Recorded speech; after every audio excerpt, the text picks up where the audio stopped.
पिछड़ों में शिक्षा जागरूकता व बुनियादी शिक्षा को मजबूत करने का ऐलान। लखनऊ दारुल सफा विधायक निवास में मोस्ट कल्याण संस्थान ने एक सम्मेलन का कार्यक्रम आयोजित किया। इस कार्यक्रम में विनोद कुमार साहनी एकलव्य वेलफेयर सोसाइटी ने पत्रकारों से वार्ता के दौरान बताया कि हमारी संस्था का मुख्य उद्देश्य यह है कि गांव-गांव जाकर बच्चों को शिक्षा दिया जाए और संगठन को मजबूत किया जाए। अगर सभी लोग शिक्षित होंगे तभी देश के संविधान की जानकारी होगी। वर्तमान सरकार द्वारा इंडिया और भारत के नाम का गलत प्रयोग कर रही है। हमें लगता है कि बाबा साहब डॉक्टर भीमराव का संविधान बदलना चाहते हैं, जो सरासर गलत है। इसका असर 2024 के चुनाव में देखने को मिलेगा। Bureau report, Lucknow, Jankranti news 24। कर रहे हैं, इसका क्या उद्देश्य है?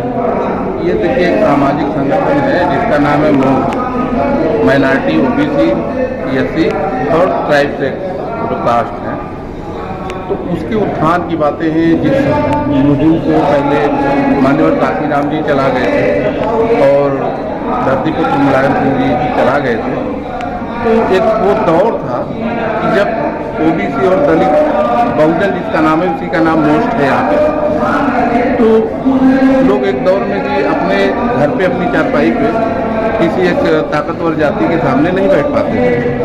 उस दौर में के दो नेता निकले, माननीय काशीराम साहब और धरतीपुत्र मुलायम सिंह जी, तो एक राजनीतिक परिवर्तन बहुत बड़ा हुआ और लोग क्लेम लगाते हैं मुलायम सिंह जी के ऊपर कि उन्होंने 1990-92 में जो बाबरी मस्जिद का जो मामला था, उसमें उन्होंने कारतूस के ऊपर गोली चलाई और वही भाजपा के लोग, जिन भाजपा के लोग उनको बदनाम करते, वही लोग उनको न रहने पे पद्म श्री से सम्मानित करते हैं, क्योंकि भाजपा के द्वारा ही ऐसा माहौल क्रिएट कर दिया गया था भारत में। जब उनके हाथों से सत्ता जाने लगी थी, आरएसएस के लोग ही कांग्रेस में थे और जब देश आज़ाद हुआ तो संविधान भले बाबा साहब अम्बेडकर सौंप के गए थे हमें बहुत मजबूत, लेकिन उसके पालन करने वाले हमारे लोग नहीं थे।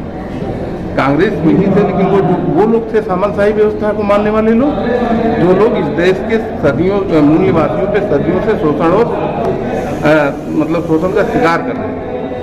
तो धीरे धीरे जब हमारे समाज में नेता पैदा हुए तो उन लोगों ने मिशन, और जिस तरह आज हमारे मिशन बहुजन और समाजवादी पार्टी और पता नहीं क्या क्या संगठनों के माध्यम से बाम से जब वो बदलाव आया, तो वो बदलाव ज़्यादा देर टिक नहीं पाया, क्योंकि फिर आरएसएस के नए नए एजेंडे, जब हमारे ओबीसी मुख्यमंत्री की मांग होने लगी, हमारे समाज के लोगों ने मायावती को अपना चेहरा माना, माननीय काशीराम जी को माना, मुलायम सिंह जी को माना, फिर भाजपा वालों ने ओबीसी के चेहरे को लाके आगे खड़ा कर दिया कल्याण सिंह जी।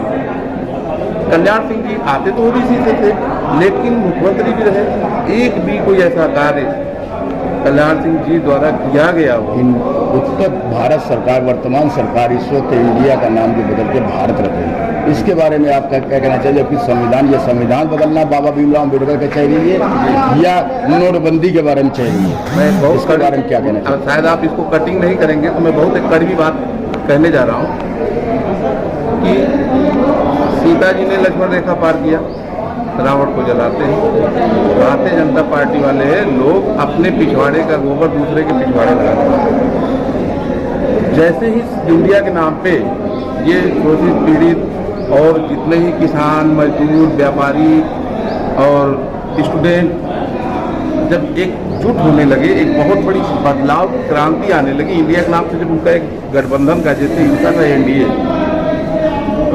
तो उसी प्रकार से जब इनका ये इंडिया के नाम से जब ये उभरने लगा, बहुत तेजी से बहुत फेमस होने लगा, लोग जुड़ने लगे, तो उनकी घबराहट है, बौखलाहट है, वो अपने बौखलाहट में इसका विरोध कर रहे हैं।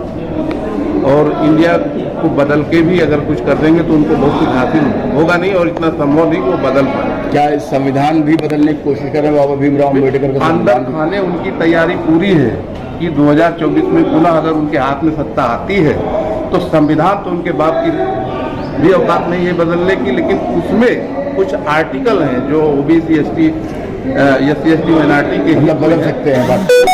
2024 के चुनाव में क्या फर्क पड़ेगा?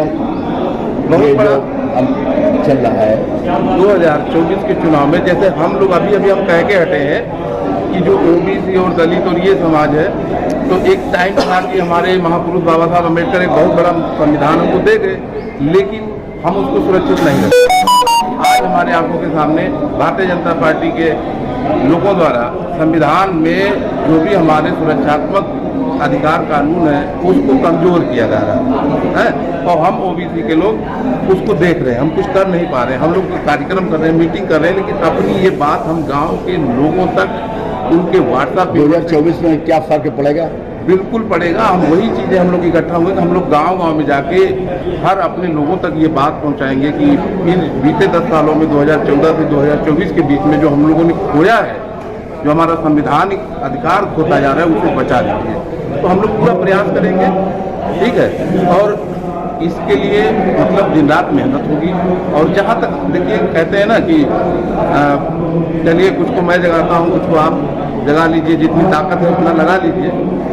और क्योंकि नहीं लगाएंगे तो जो दूसरे लोग हैं वो लोग कहते हैं कि पिछड़ा समाज हिजड़ा समाज हो चुका है। तो अगर इस बात की टीस लगेगी हमारे लोगों को, तो जरूर अपने समाज के गांव-गांव तक जाएंगे, लोगों तक जाएंगे, और उनको 2024 में आने वाले खतरे से, भारतीय जनता पार्टी के आने पे जो संविधान को खतरा है उसके बारे में आगाह लोग, नई जनरेशन जो आरएसएस के व्हाट्सएप यूनिवर्सिटी में हिंदू मुस्लिम भारत पाकिस्तान देखती है, शायद उसका दिमाग खुल जाएगा और वो अपने संविधान को बचाने के हित में आकर के संविधान के बचाने वालों के साथ में